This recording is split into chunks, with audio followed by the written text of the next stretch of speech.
Welcome to another episode of Social PR Secrets. My name is Lisa Beyer, and I will be your host. Today's guest is Peter Shankman. If you're not familiar with Peter Shankman, definitely follow him on social. Peter is a best-selling author, and he also was the one that created HARO, Help a Reporter Out, which if you're in the public relations industry, if you don't know about HARO, definitely subscribe. In this interview, Peter and I discuss his latest book, Zombie Loyalists, using great service to create amazing fans. If you're interested in learning how to turn your current customers into amazing brand ambassadors, listen up.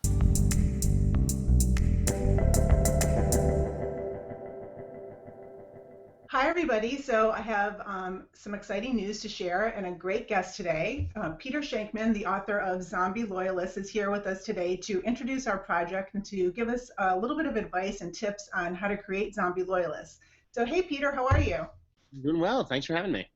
Good. Well, thanks for joining us. I know this is just your latest book out and very, very interesting book on creating customer loyalty. I happen to have many of your books. Here's another one here, Customer Service, how to sell to the social customer. So tell us, what is the connection? This is for the social media management class. So tell us a little bit about your book, how you came about doing this, and what you think the connection is between creating the customer zombie loyalists and social media management. You know, the problem with social media today is that everyone's using it as a panacea for everything. Oh, well, if our customers get mad, it's fine. We'll placate them on social media. Well, the problem is that if you're waiting for the problem to happen and then fixing it on social media, well, the problem's already happened. New York City has a phenomenal fire department. I know that if my apartment ever catches fire, they'll probably come really quickly and put it out, but I'd just rather my apartment not catch fire in the first place.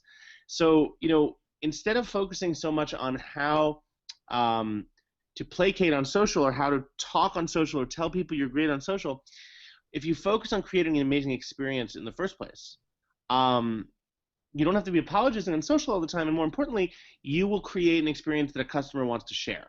And when they share it, they'll go tell the world how awesome you are. You're not the one who has to do it. Let's face it, no one believes how great you are if you're the one that has to tell them.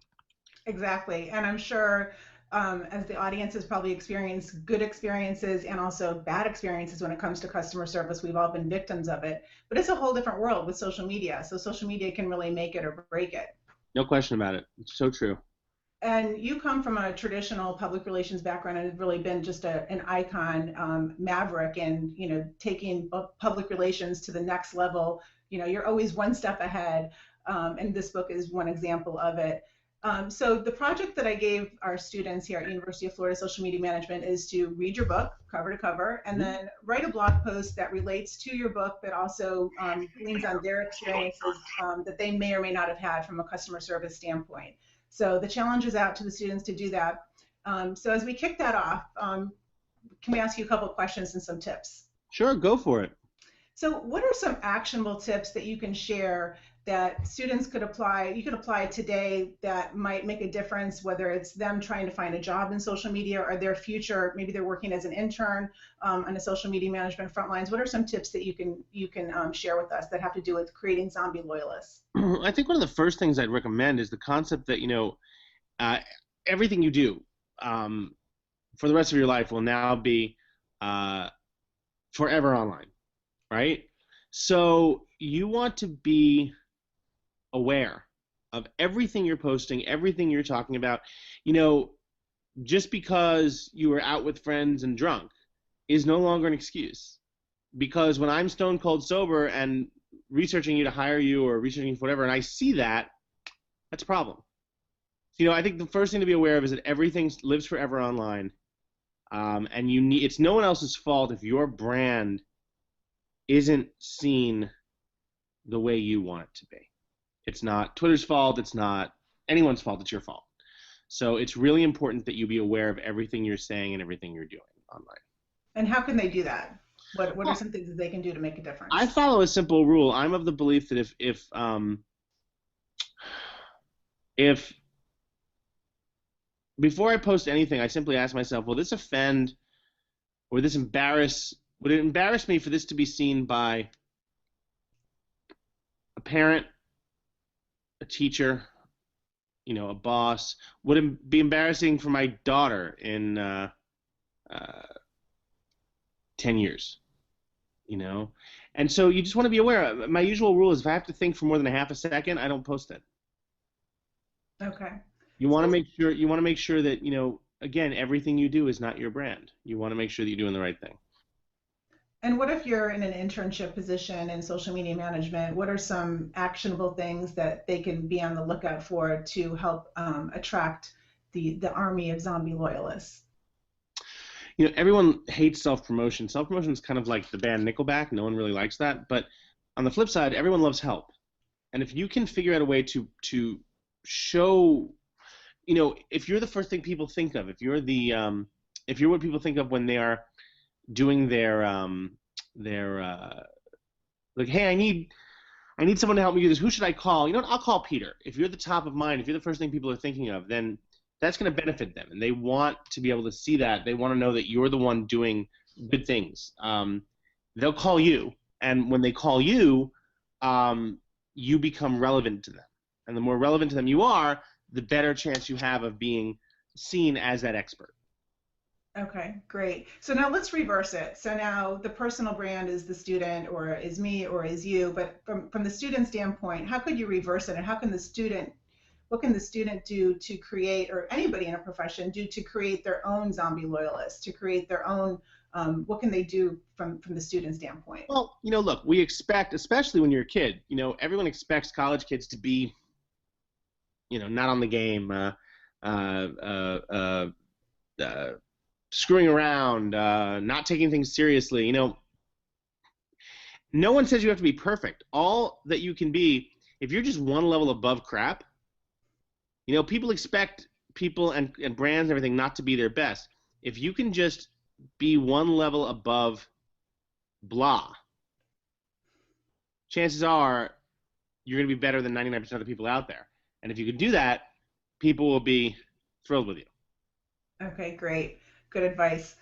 So you have a lot of hacks at the end of the chapter, the last chapter. What's your favorite hack? I think, again, my favorite hack, it comes back to disguising self-promotion as help. I'm the first person to say, I tweet all the time, hey, how can I help you? What can we do? What are you working on? How can I help? Whatever. And that winds up, people love that. They wind up saying, you know what, that's really nice of him. He really does. And I do. I honestly do want to help people. And when they see that, it's everyone loves the person who's willing to help. And for students right now, I would suggest as they go out in the world and get their first job, be the one who is always willing to do the job that no one else in the company wants to do. I will always hire someone Like the one cleaning the brass and the exactly, whatever it is, washing the toilets. I will always hire that person who's willing to do that. The second you become entitled, I have a severe problem with you. Yeah, that's a good point. So my favorite hack is the one I think it's the very first one. That's about the movie executive that every day spends about Barry Diller, yeah. Yeah, I love that. That's, can you just share that one? Every day Barry Diller would go into work a half an hour early, and he'd call 10 people in his Rolodex just to say hi. He wouldn't try to sell them anything. He'd just say hi. And as that happened, people would wind up calling him back when they needed something, and he was the first person they thought of, and he turned Paramount Pictures into a company that was almost bankrupt into like the first billion-dollar movie studio. So in Hollywood. So just by saying hi, it's amazing how quickly that works. Yeah, when I read that, I mean, today we don't really have Rolodex, but we have LinkedIn. So I was thinking, one thing students could do is, build their LinkedIn network, and maybe every day or a couple times a week, just reach out to 5 or 10 people on their LinkedIn network and just say hi and not really ask for anything back. Yep. Okay, great. So, Peter, I know that you're busy. You're going to be doing the webinar for Cision next for your book, and we're all going to be on it. So just one last question. Any just general advice that you can offer to students as far as, helping to get their first job or their next job or their first internship? What's some advice when they're entering, whether it's the PR or social media world or just the working world? Just try to have fun. I think too many people don't know how to have a good time. Too many people spend all their time you know, not enjoying what they're doing, and it's very, very difficult to to do your best work if you don't love what you're doing. So you want to make sure that you love what you're doing, and if you don't, I have a great quote from some skydiving friends of mine. They said, what is it?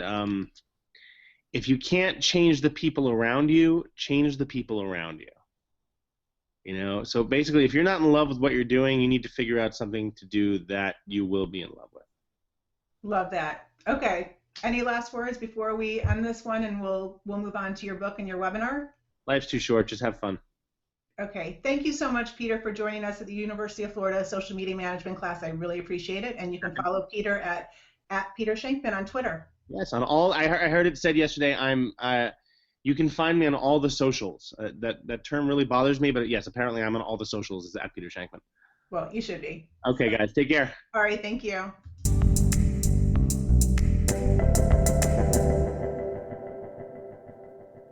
Thank you for listening to this episode of Social PR Secrets. If you like what you heard, check out the book on Amazon or follow our blog at socialprsecrets.com. This episode was sponsored by The Buyer Group, a social PR agency striving to keep our balance in the digital world, practicing public relations, social media, and search marketing, while occasionally drinking a glass of wine or two for the best creativity and results. Thank you all for tuning in. If you would like to get a free chapter of Social PR Secrets, go to socialprsecrets.com/free.